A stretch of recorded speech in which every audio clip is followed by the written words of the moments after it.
Bonjour à tous, bienvenue dans cette nouvelle visioconférence. Le sujet du jour, c'est le coffre-fort numérique. Cette visioconférence est réalisée en partenariat par Movadom, Movadom Allié, Familizen, Adaptia, Travelage, Destination Multimédia. Elle est financée par la Conférence des financeurs de la prévention de la perte d'autonomie du département de l'Orne avec le concours de la CNSA.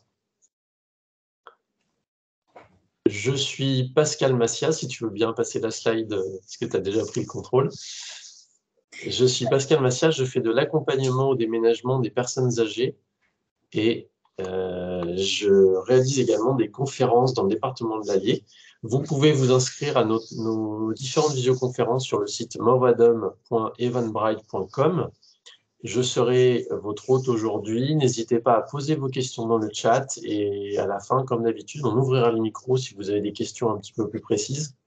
Je laisse la main à Thérésia qui va nous faire sa visioconférence.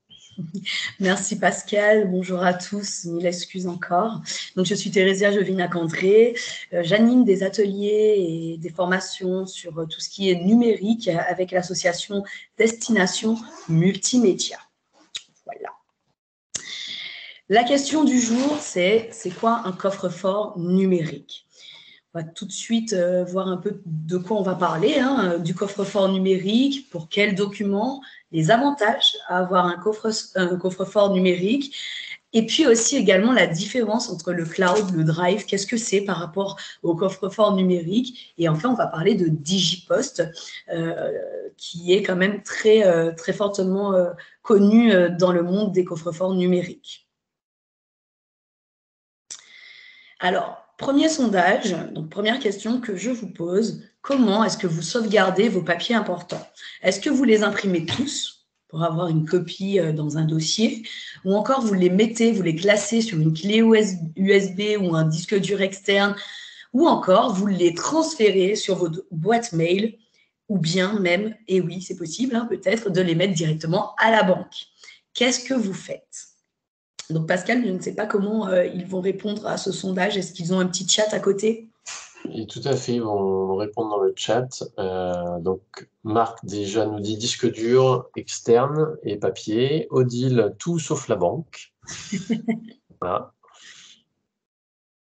Ok. Donc, en les imprimant, mais en ne les emmenant pas à la banque, dans le coffre-fort de la banque.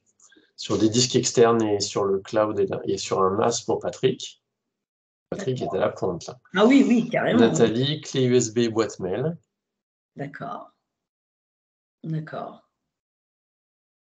Gila en papier. Pierre, disque dur externe. Marc, Claude pour les photos seulement. Oui, effectivement. Effectivement, on peut déjà se rendre compte avec ce premier sondage qu'on a plusieurs méthodes de classement de nos papiers importants.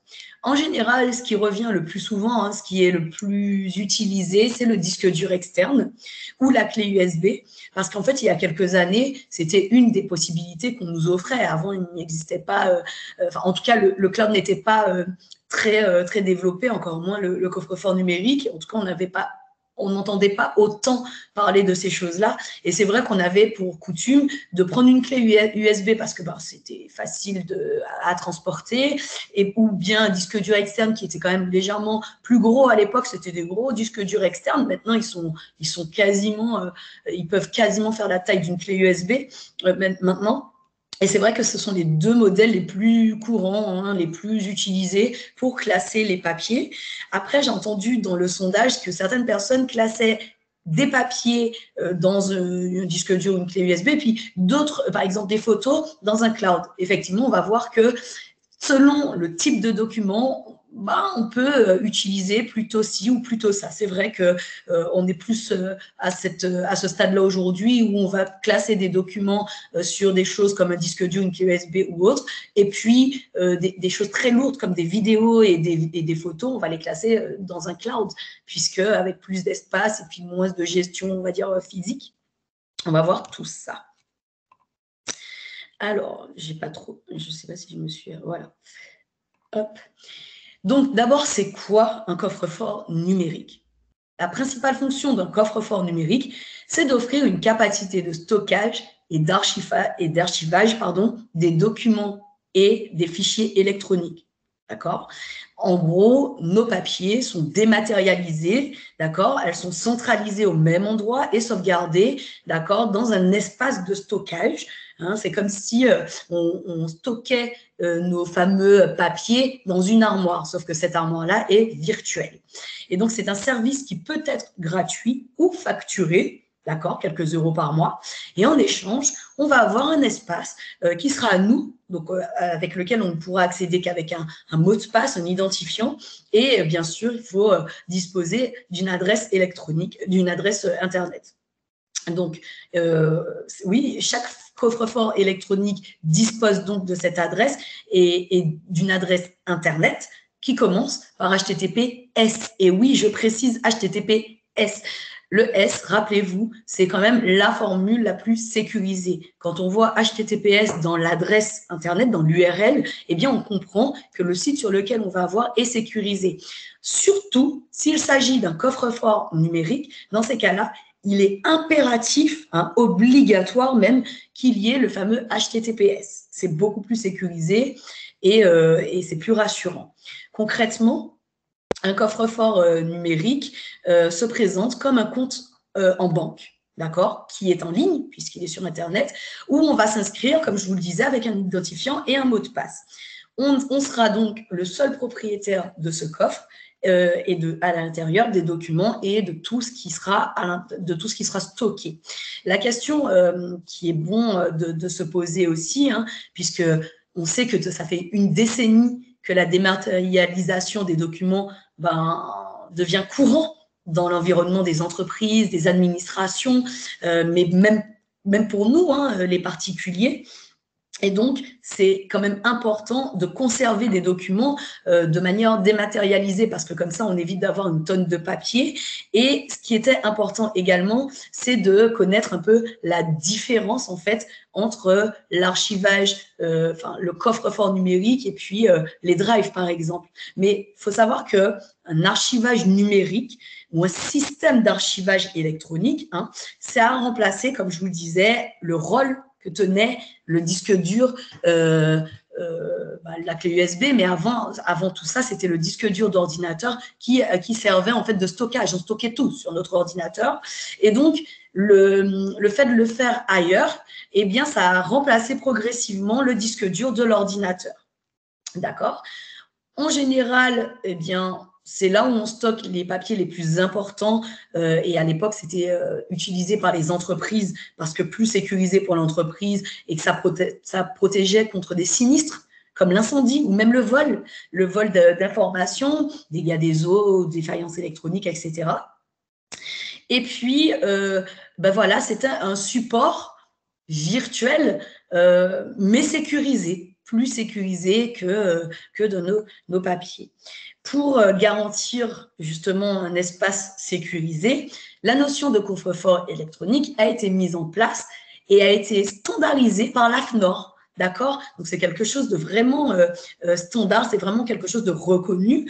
Et donc, ça garantit un maximum de fonctionnalités sur cet espace de stockage. Qu'est-ce qu'on peut dire sur le coffre-fort? Vous savez que grâce à ce coffre-fort, on peut accéder à nos documents de n'importe où ailleurs, contrairement à la version papier où on est obligé d'aller à l'armoire. La version électronique nous permet d'y accéder partout ailleurs. Ça, c'était une valeur incontournable également, d'y avoir accès quand on le voulait. D'accord? Donc, ça, c'était pour l'archivage électronique et on va voir la différence quand on va parler de cloud. Alors, on peut y stocker des photos, des documents administratifs, des factures, des vidéos, des justificatifs de paiement, d'accord, des factures, des choses comme ça, des tickets. Maintenant, les tickets sont électroniques. Les avantages, c'est ce que je vous disais, déjà c'est plus écologique parce qu'on limite l'utilisation du papier. Les documents sont accessibles partout. Les documents sont stockés à vie, d'accord? Je ne sais pas si vous avez remarqué, mais lorsqu'on stocke un papier, au bout d'un certain nombre d'années, eh bien l'encre s'efface petit à petit. On n'a pas tellement ce problème avec la dématérialisation. On a plus de place. d'accord, chez nous, puisque plus besoin de autant d'armoires pour tout stocker. Et puis, c'est ce que je disais, hein, ça limite les risques liés aux aléas des vols, le feu, etc. Est-ce que vous avez déjà entendu parler de Drive et de Cloud? Petite question à nouveau. Je compte sur toi, Pascal, pour me dire ce qu'ils répondent. Alors, vu qu'il y en a beaucoup qui ont déjà suivi nos conférences et que j'en parle dans une du Drive et du Cloud, je pense que la réponse, majoritairement, ça va être oui. Donc, on a Pierre, oui. Marc, oui. Oui. Pour l'instant, que des oui. Qui d'autre?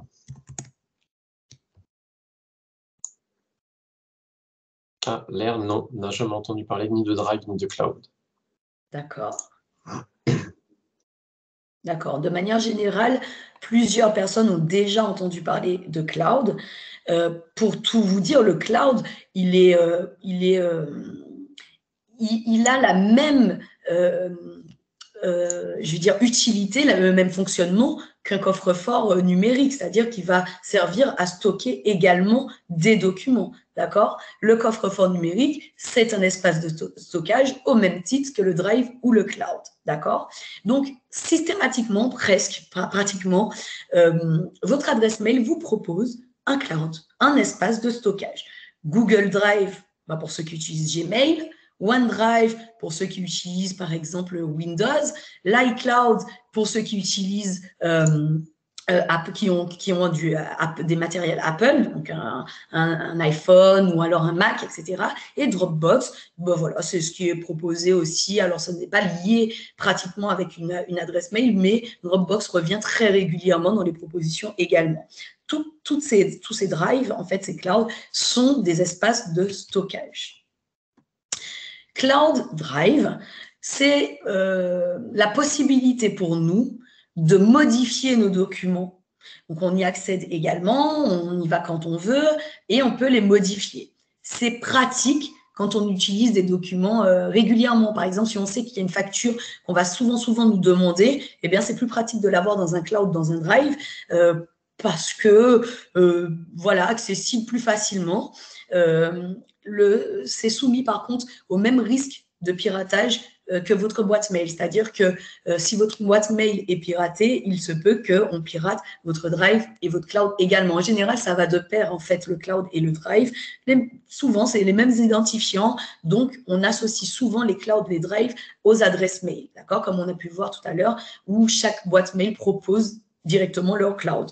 Alors que le coffre-fort numérique est plus sécurisé que le cloud et le drive, et donc il va préserver l'authenticité des documents. Il n'est pas en lien avec une adresse mail, enfin une boîte mail directement.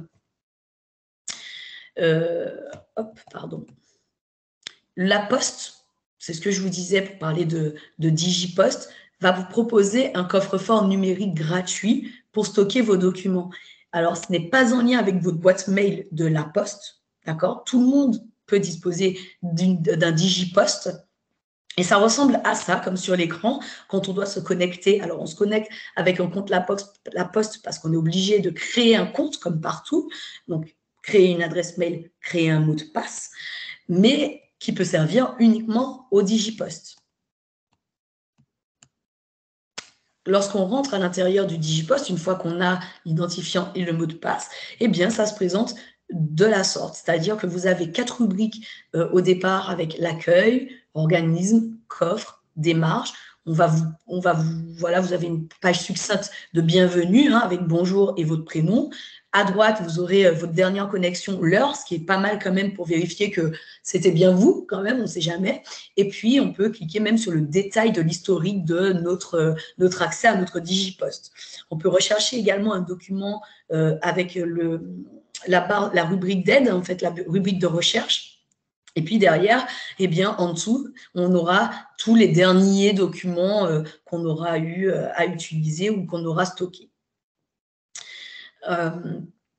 Dans la partie coffre, eh bien, ça sera peut-être les parties où on va ranger, c'est là où on va faire des dossiers avec des titres. Comme là, vous voyez sur l'exemple, il y a un dossier fiche de paie, d'accord? Où là, il aura rangé enfin elle, puisqu'il s'agit de Sandrine sur cette présentation, elle aura rangé toutes ses fiches de paie à l'intérieur de ce dossier. Pareil pour les impôts. D'accord? Donc, elle pourra créer un dossier dans cette partie coffre en cliquant sur « Créer un dossier » à droite, là, au milieu à droite. Créer un dossier ou ajouter un document pour pouvoir télécharger le document depuis un PC ou un disque dur, etc. C'est donc ce qu'elle a fait comme exemple. Elle a pris un document depuis son PC directement. Donc, d'abord, c'est une fenêtre comme ça qui va s'ouvrir avec, on va vous demander de parcourir les dossiers du PC pour pouvoir le choisir. D'accord? Et puis, hop, on va arriver sur l'espace, le fichier d'explorateur où on va pouvoir gérer le bureau, les téléchargements, les documents, selon là où on aura rangé notre document, nos images, etc. Et puis, ça va se télécharger dans notre Digipost, dans notre coffre, finalement, qu'on va pouvoir aussi gérer de l'intérieur. C'est-à-dire que si on a mis par erreur la fiche d'impôt dans les fiches de paie, on va pouvoir déplacer des documents ou encore supprimer un document, c'est-à-dire le mettre à la corbeille, etc., etc., ou modifier le nom du titre qu'on lui a donné également. En ce qui concerne les organismes, vous avez toute une partie organisme où vous allez pouvoir rechercher votre organisme employeur qui est en lien parce que effectivement, quand on travaille, les entreprises aujourd'hui fonctionnent directement avec Digipost. Alors, il y a votre employeur, mais il n'y a pas que. Il y a aussi, vous voyez, les incontournables comme EDF, Amélie, la CAF ou encore les impôts. C'est possible qu'ils puissent stocker pour vous directement dans un espace Digipost votre document. Par exemple, lorsque je travaillais dans le privé, notre entreprise ne nous envoyait pas à nous personnellement les fiches de paie, mais les mettait dans un espace Digipost. Vous voyez, les entreprises sont en lien directement parfois avec un Digipost. Donc, il y en a plusieurs. Il n'y a pas que Digipost. Il y en a plusieurs qui offrent des capacités de stockage différentes, d'accord? Alors, il y a des coffres-forts numériques payants et d'autres gratuits ou d'autres gratuits jusqu'à un certain seuil, puis qui deviennent payants ou bien en fonction aussi des offres, des options qu'ils proposent. On va retrouver Bitwarden qui propose 1 giga de stockage, d'accord, qui est gratuit. Et puis, on va aussi retrouver ecoffrefort.fr avec 5 gigas de stockage, mais le fameux Digipost qui offre également 5 gigas de stockage. Voilà, 5 gigas de stockage, il précise d'ailleurs que ça revient environ à stocker 45 000 documents quand même. Donc 5 gigas, c'est déjà pas mal pour des documents. Là où ça va coincer au niveau de l'espace de stockage, c'est si on décide de stocker par exemple des vidéos, des choses comme ça. Là, c'est des plus gros, ça demande des plus grosses capacités. Mais c'est vrai que sur un document, jusqu'à 45 000 documents, je pense qu'on est large avec 5 gigas de stockage. En coffre-fort numérique payant, on va retrouver Blackblaze et puis ecurity.com, d'accord, qui sont payants. Donc, on avait Marc tout à l'heure qui nous posait une petite question, si tu peux revenir à la slide précédente. Oui. Les coffres-forts numériques et le cloud sont-ils tous d'origine américaine ou est-ce qu'il y en a des Européens ou Français? Alors, c'est vrai que je ne me suis pas tellement renseignée sur la question pour savoir s'ils étaient américains et tout. Je suis sûre qu'il y en a qui sont françaises également. Hein. Vous aurez la possibilité de faire une petite... Digipost, déjà, je pense que... Digipost, je ne sais pas. Je ne peux pas donner de... Je ne sais pas. Je ne veux même pas supposer. Mais oui, effectivement, ça a l'air d'être français. Mais je ne me suis vraiment jamais posé la question, à vous dire vrai. Jamais je me suis posé la question de savoir est-ce que c'était français ou américain. Mais je suppose que oui, il y en a qui sont françaises et qu'on peut même, là, si vous voulez, en coffre-fort numérique, je peux faire une petite recherche rapide, hein, c'est pas un souci. Digipost, c'est édité par DocaPost, qui est une filiale de la Poste, donc c'est réalisé en France. Française. Alors, qu'est-ce qu'ils me disent ? Oui, il y a des startups françaises qui proposent des coffres-forts numériques. On a par exemple Wishbook, qui est possible de conserver ses souvenirs hein, de manière numérique. On en a plusieurs, effectivement. Donc oui, il y en a qui existent en France. Voilà, comme je vous disais, je me suis jamais posé la question, de savoir si c'était américain ou pas. Effectivement. Idoxing, non, je pense que c'est plus américain. Ah, effectivement, Pierre, c'est pas parce que c'est français que les serveurs sont en France. Ah les oui, serveurs oui. de stockage. C'est ça. Effectivement. En fait, c'est le même principe que les drives, en fait. Que ça soit un coffre-fort numérique français, américain, allemand, les serveurs sont stockés, on ne sait pas où, finalement. Ce n'est pas forcément dans le pays où ils seront stockés. Tout dépend de quel contrat ils ont passé avec le serveur, finalement. Donc Patrick nous dit le problème est de savoir où sont stockées les données. Effectivement, si c'est stocké en Union soviétique, en Russie, ou que le site est soi-disant français, mais transite entre deux pays avant d'arriver là-bas, faut lire le contrat final, en fait, pour savoir si vos données sont bien sécurisées. Alors, en matière de protection des données personnelles, dans les pays européens, le droit à la propriété des données personnelles, c'est encadré donc par la RGPD, hein, le Règlement général sur la protection des données. Et donc, le principal justement intérêt de ce règlement, c'est d'augmenter le niveau de protection des données pour harmoniser le droit applicable dans tous les pays liés à l'Union européenne. D'accord ? Donc déjà, on sait que tous les pays de l'Union européenne sont soumis au même règlement.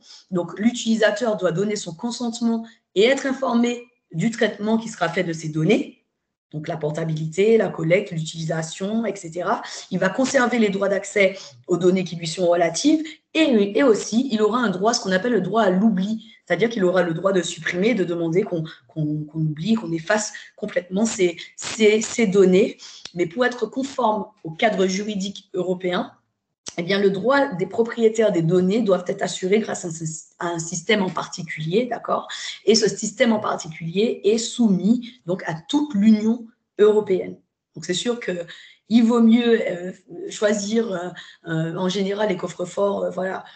En général, les meilleurs sont dans l'Union européenne, mais en fait, il vaut mieux, on en a parlé tout à l'heure dans les slides, il vaut mieux en choisir un qui dispose de la norme AFNOR. D'accord ? Ce sont des règles strictes en matière de protection des données et donc ils doivent respecter exactement la norme NFZ 42020. En gros, c'est une règle qui va garantir les fonctions, les fonctions d'un composant d'un coffre-fort numérique. C'est-à-dire qu'il va garantir un certain nombre de règles qui va sécuriser vos données et qui va garantir l'intégrité de vos données. D'accord ? C'est un décret hein, qui est sorti et qui met en œuvre ça en France. Et donc, voilà, il y a d'autres normes, hein, bien sûr, mais voilà, en tout cas, bien faire attention qu'ils disposent de la norme AFNOR. En général, ils le précisent. Alors, on a Pierre qui nous... Alors, je reviendrai sur la première question de Pierre et le premier... C'est plus une information. Sa question, c'est qui est responsable et que se passe-t-il en cas de perte de données, comme dans le cas d'OVH, je pense, récemment, et pas OVS, c'est OVH. Alors du coup, alors j'avoue que ces règles sont tellement bien pour moi conservées que sur cette affaire, je l'ai pas suivie. Je n'ai pas du tout suivi cette affaire-là, mais effectivement, on peut se retourner puisque quand vous signez un contrat, en fait, il y a tout un tas de briques qui sont liées justement à ça. Donc, vraiment, il faut se renseigner, il faut lire en fait comment se retourner lors de problèmes liés au coffre-fort. C'est le genre de choses qu'on ne fait pas. Comme quand on ouvre un compte en banque, on ne lit pas toutes les conditions générales jusqu'à la dernière ligne, parce que souvent, il y en a 4 ou 5 pages. Et c'est quand on a le problème qu'on se pose des questions, en fait. Ce que moi, je fais dans ces cas-là, effectivement, c'est que, vous savez, quand vous commencez à ouvrir ce coffre-fort numérique, c'est partout pareil. Hein, ça, c'est 100%, ce sera toujours la même procédure. Quand vous commencez, vous créez ce compte pour le coffre-fort numérique, on vous propose toujours de lire justement ces choses-là. En général, on n'a pas le temps, on n'a pas envie, c'est écrit en tout petit. Donc, ce que je fais, c'est que je les télécharge. Alors pas tous, mais la plupart du temps, quand il s'agit par exemple de choses comme ça, importantes comme ça, je les télécharge. Et puis, en général, je le fais pour que si par exemple je veux résilier quelque chose, eh bien, ça me permet d'aller voir en fait dans la réglementation, dans leur contrat, qu'est-ce qu'il faut faire.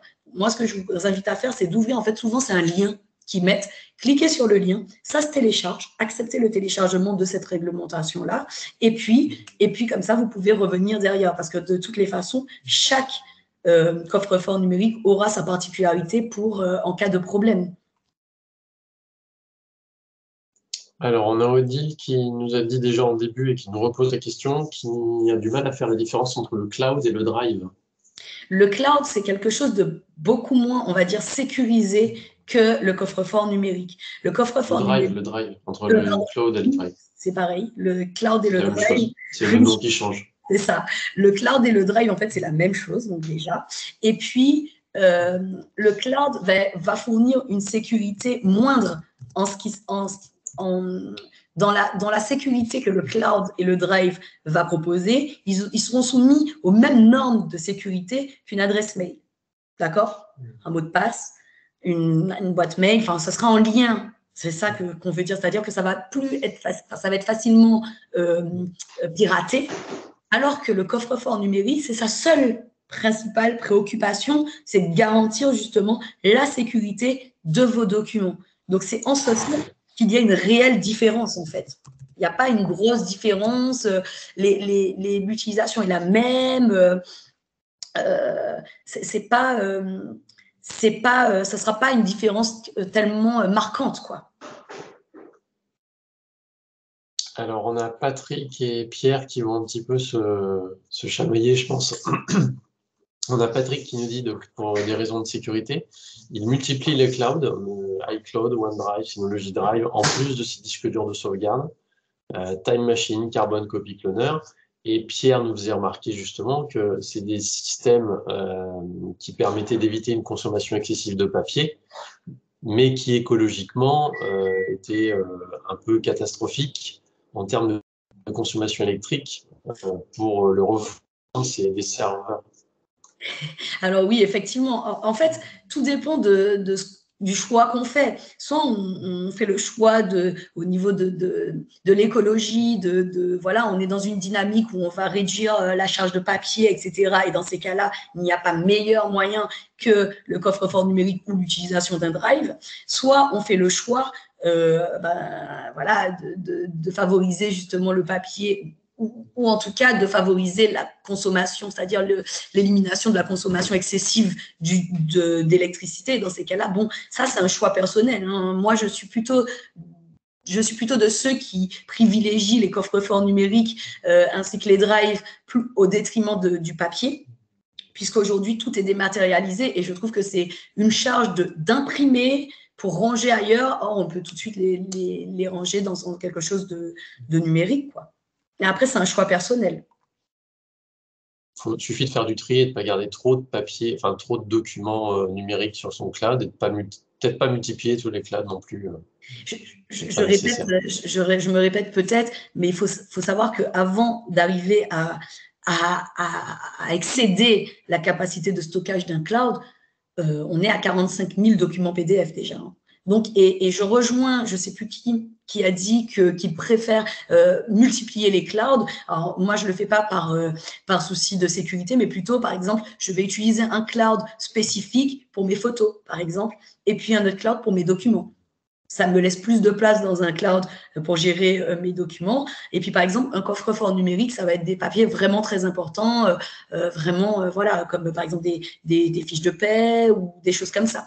Tout dépend de ce qu'on veut réellement faire. Mais avant d'arriver à la fin de capacité de stockage, si on ne stocke que des documents, on est large. Alors, Odile nous demande que se passe-t-il à la mort du propriétaire du coffre-fort numérique ou du cloud? Que se passe-t-il à la mort du... Alors, franchement, je ne sais pas du tout ce qui se passe à la mort de quelqu'un. Moi, ce que je sais, c'est qu'au bout d'un certain temps où la personne ne va pas se connecter, n'utilise pas, il est possible, souvent c'est ce que j'ai vu dans différents clouds, il est possible qu'on nous envoie plusieurs mails de relance en disant mais vous n'avez pas utilisé votre espace ça fait un certain temps, qu'en est-il? Et puis au bout d'un moment, eh bien c'est automatiquement supprimé. Mais ça, ils ont de plus en plus au niveau du temps une grande capacité d'années en fait avant de faire ce genre de choses. Mais à la mort d'une personne, ben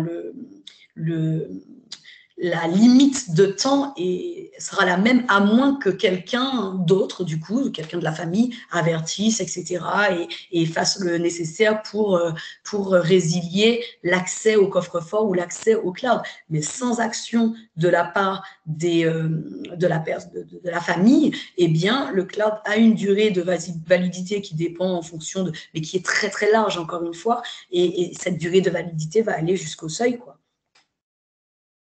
Ou s'arrêter si c'est une solution payante à la fin de la période payante.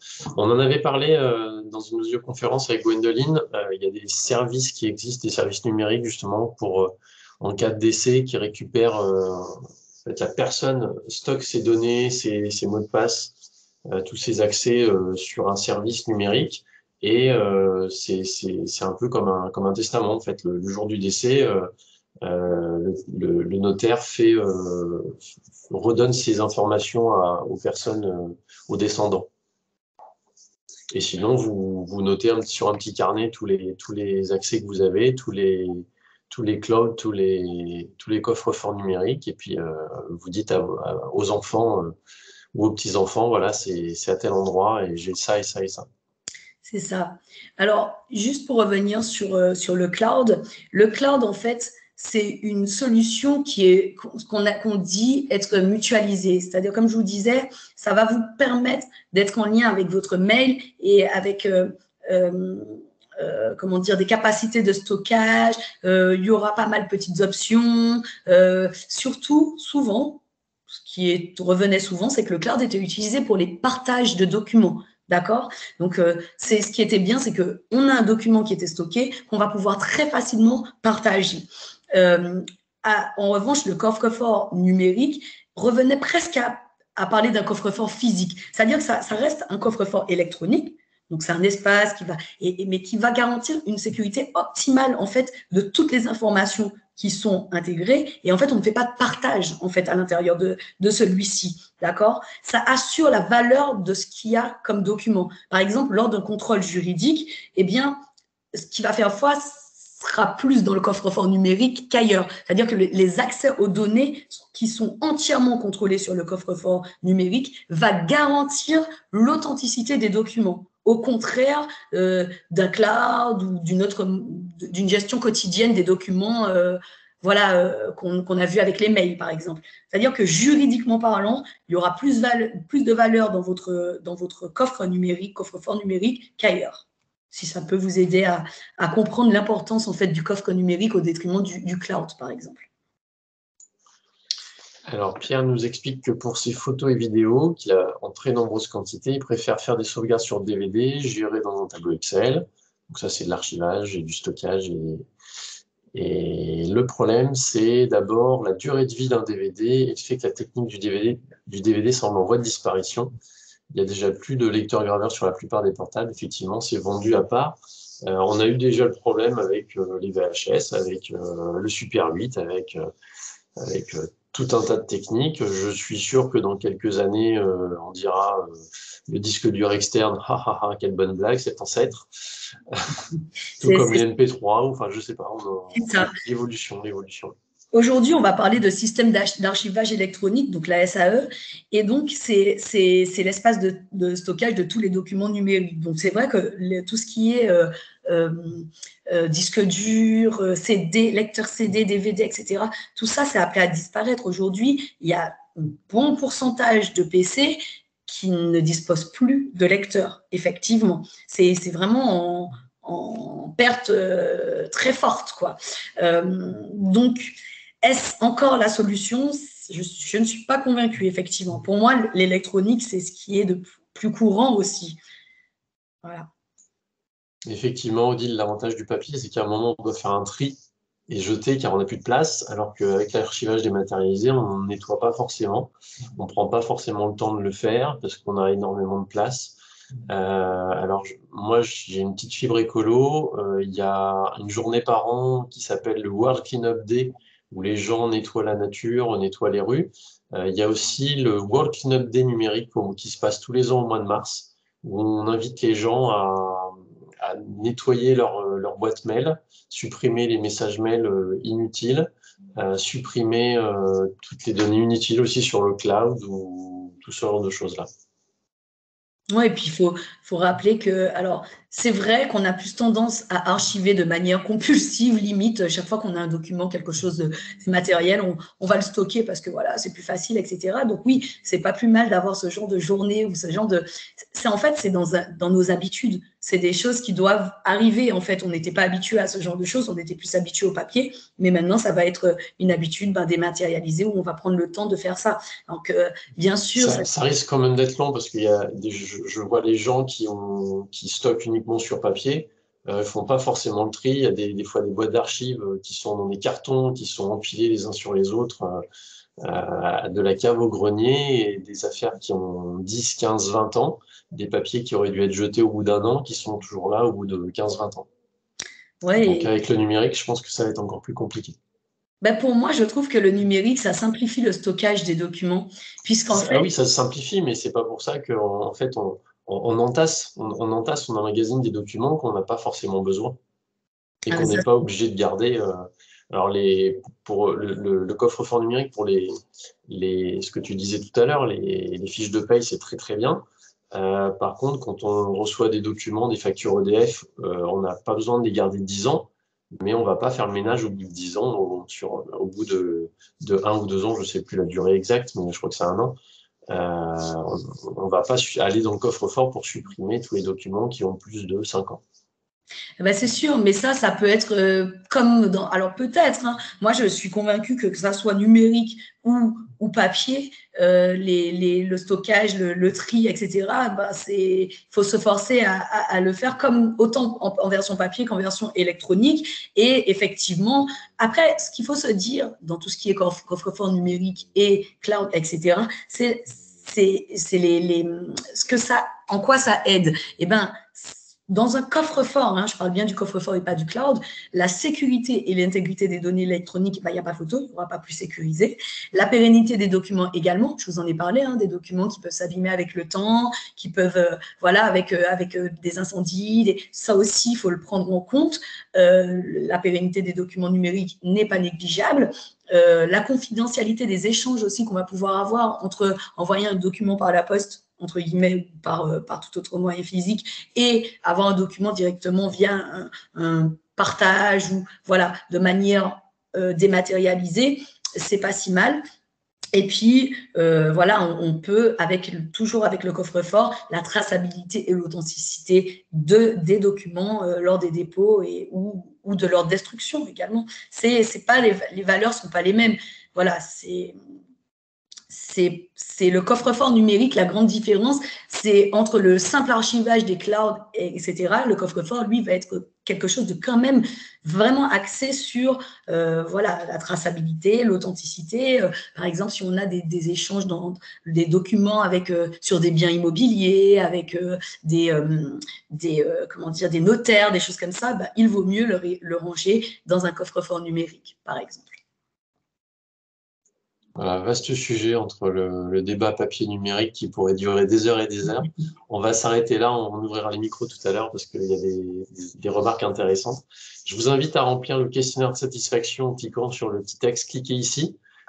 C'est un questionnaire qui nous permet, nous, de faire un retour à notre financeur et de mesurer votre degré de satisfaction de nos visioconférences et qui vous permet à vous de proposer aussi des nouvelles thématiques qui pourraient être abordées dans nos visioconférences. Donc, je vous remettrai le lien tout à l'heure. Le projet de Gwendoline Cotrez, Ça déménage chez les seniors, un livre audio que vous pouvez télécharger gratuitement sur movadom.com/livre. Notre prochaine visioconférence, c'est demain sur les comptes administratifs en ligne, demain à 10h30. N'oubliez pas de vous réveiller. Et puis, vous pouvez vous inscrire sur movadom.eventbrite.com et partager ce lien auprès de vos proches pour qu'ils puissent nous rejoindre. Si vous avez des questions, n'hésitez pas à envoyer un petit mail à contact@movadom.com. Encore merci à la conférence des financeurs du département de l'Orne pour le financement de cette visioconférence. Merci à Thérésia pour tes explications.